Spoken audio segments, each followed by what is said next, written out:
When I started years and years and years ago, I started with sawdust because we have a sawdust pile from the sawmill. So had plenty of sawdust. It was pine, spruce, and hemlock sawdust. I found that dry sawdust, it worked good, but you needed more of it. I found the damp sawdust, not wet, but damp sawdust. If you dig down in the pile, you're going to find damp sawdust if the pile has been there for any length of time. The damp sawdust works better because it's heavier. Now, you want it damp, a little moist, so it can still wick up the moisture in the bucket. So that's what I found. I found with a loosely packed 5-gallon pail of sawdust that is damp, a little bit moist, lasts anywhere between 7 to 10 days. So in order to average that out for the winter use, 7 to 10 days, I went down to, okay, if a bucket lasted me 5 days, then I would need anywhere from, for the main winters here, for my reserve, I would need 25 to 32 5-gallon buckets of sawdust. Now, if the damp sawdust was packed in, I might be able to get another third of a bucket in there. So that worked pretty good. I found that as the sawdust cover material composted, even after 3 years, it wasn't composted down like I expected it to be. A week's worth of compost toilet material is using sawdust isn't all that heavy.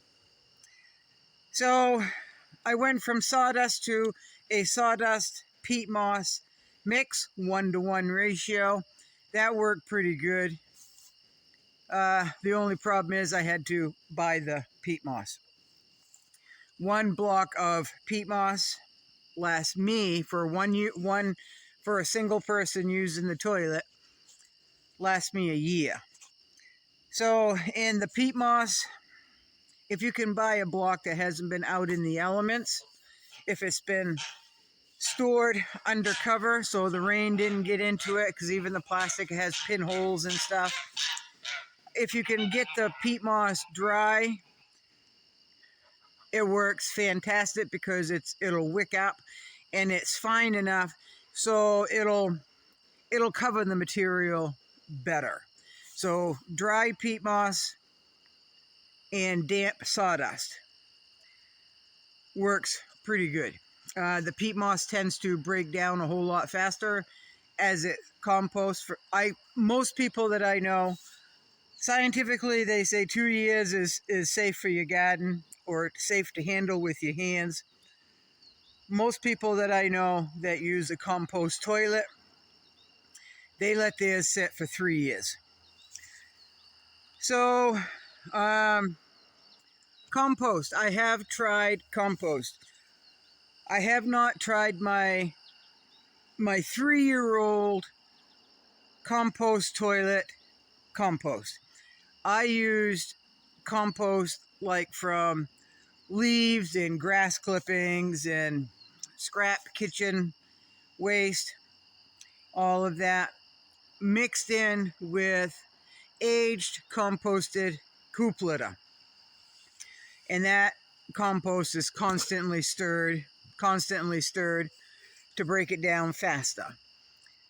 I found that by using compost as a cover material, unless you have an endless supply of compost, you're going to use a whole lot more compost than you think you are. Now, my compost here is quite valuable because I use it in all my gardens instead of chemical fertilizer. That's my fertilizer. Oh, I use other things too, like fish emulsion and all of that. but I try to obtain here for fertilizer to use in all my gardens. If you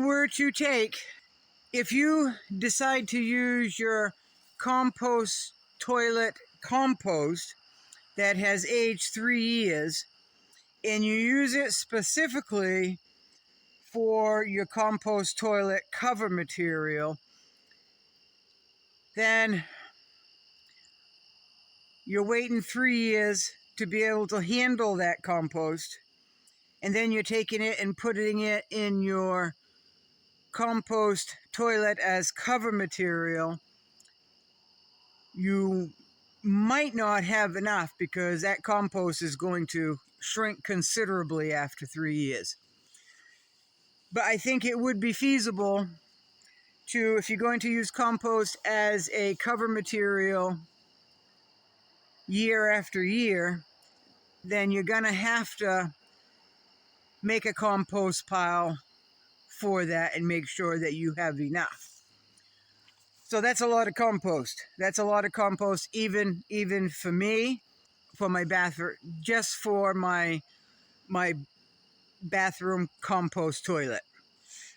So that's something to think about. You let it age 3 years, then you start using that in your compost toilet as cover material, and then you can keep recycling it like that if what you have on hand is going to get you through the year. I have tried coir, and that is quite expensive, more money than I want to spend.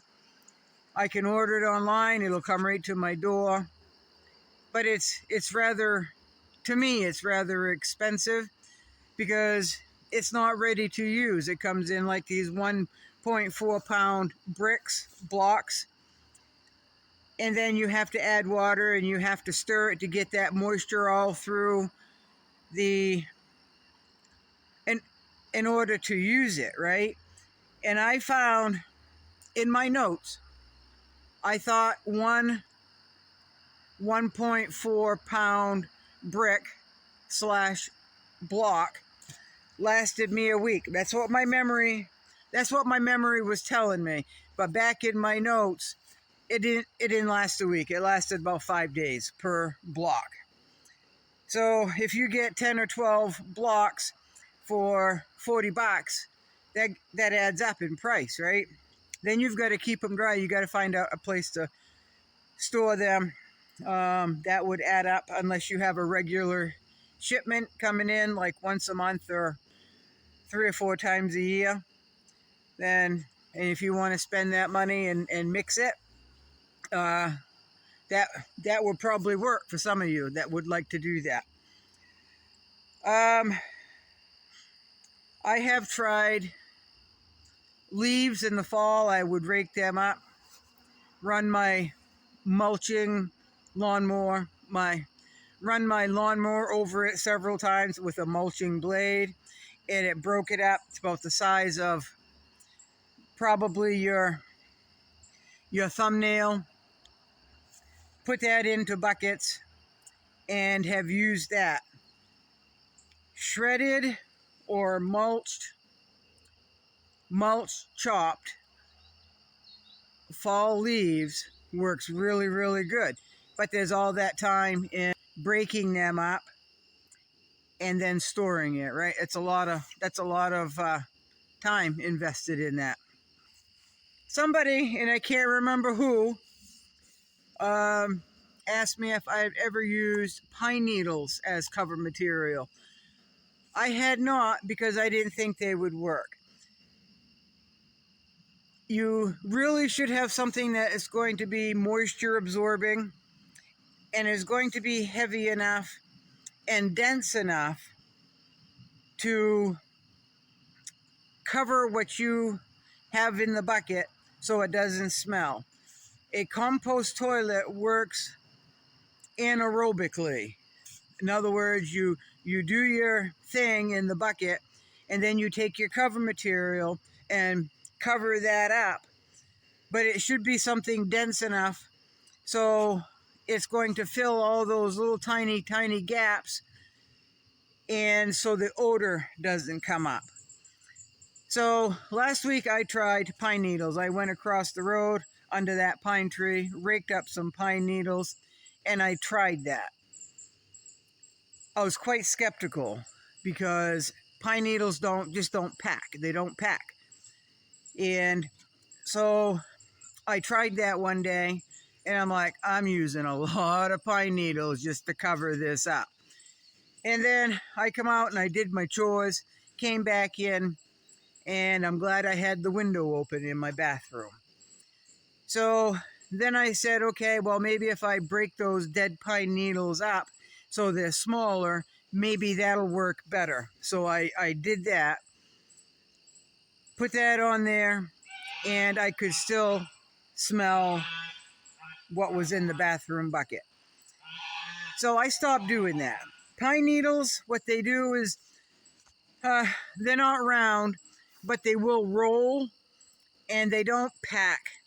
So there's a lot of places for the air to escape, which will cause the odor to escape, and it's not allowing the anaerobic process to take place. So anaerobic means no air, right? You're basically suffocating what's in the bucket. Pine needles, to me, didn't cut it. Dry sawdust doesn't work all that great. I haven't tried pine shavings like I use in the coops. I haven't tried that, but I heard because they have big shavings in them, that doesn't work as well as damp sawdust, coir, compost, or peat moss. Now, I've used sawdust more than I have peat moss. I find that peat moss works exceptionally well. You don't need as much, and it's a space saver.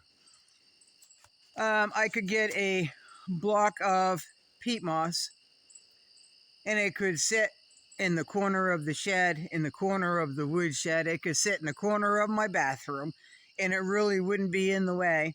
I could put it under my house, and it wouldn't be in the way where it doesn't freeze or get wet. And that, what is that, 2 feet wide, 14 inches deep, and what, 2.5, 3 feet long. That's pretty compact compared to 25 to 32 pails of sawdust to get you through the winter. 25 to 32 pails of compost to get you through the winter. So you're going to have to find a place to store all that. Now, if you live in the south where it never freezes, you could keep all that stuff right outside, I'm sure. You could get a sawdust pile going, or a compost pile going, or a leaf pile going, and cover it with the tarp, and it could sit there. Up here, we can't leave it outside in a pile because it'll freeze solid. You could take those 25 to 32 pails for winter use, put a cover on them, stack them out in an outbuilding, or stack them out in your yard somewhere, put a tarp over it, and then a week before you need another bucket, you can go grab a bucket, bring it inside, and allow it to thaw for the next week. That's always an option too. Peat moss, if you do use that, and I understand it's not a quick renewable source. It takes hundreds and hundreds of years to naturally create peat moss. But there's advantages and disadvantages to everything on this list. It's either labor intensive, it is either a storage issue, it is expensive, it doesn't work.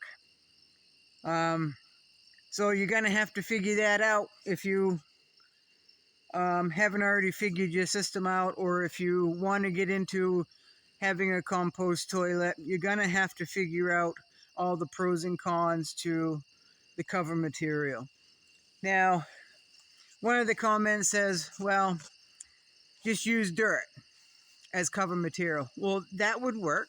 That would work as long as you have dirt available, right? I mean, you're going to have to get the dirt from somewhere. Are you going to dig a hole in your lawn? Are you going to dig a hole?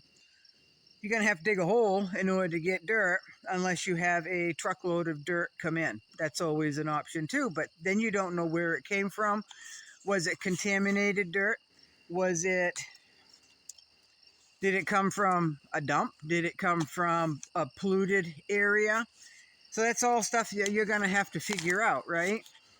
So currently right now, I've got a whole block of peat moss, and I've got 8 or 10 buckets of 5-gallon buckets of damp sawdust with covers that are behind the woodshed.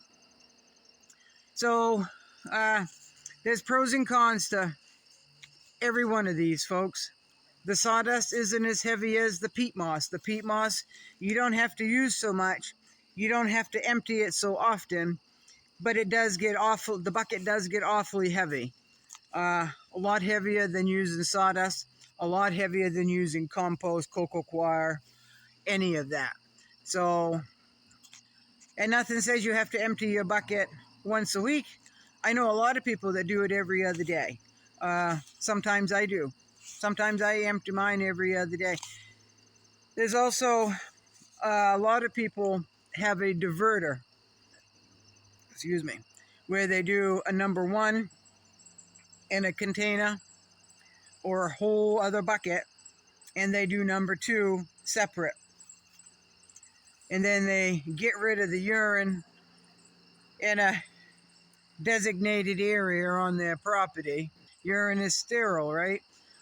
And then they just put the number 2 with the cover material in another area.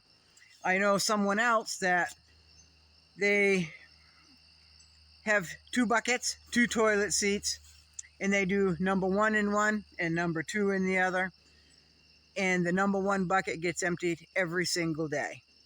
Now that gets emptied in their compost bin, where eventually the number 1 and the number 2 get mixed up. They're preferring to do it that way. So there it is. There's the information. That's what I got for you.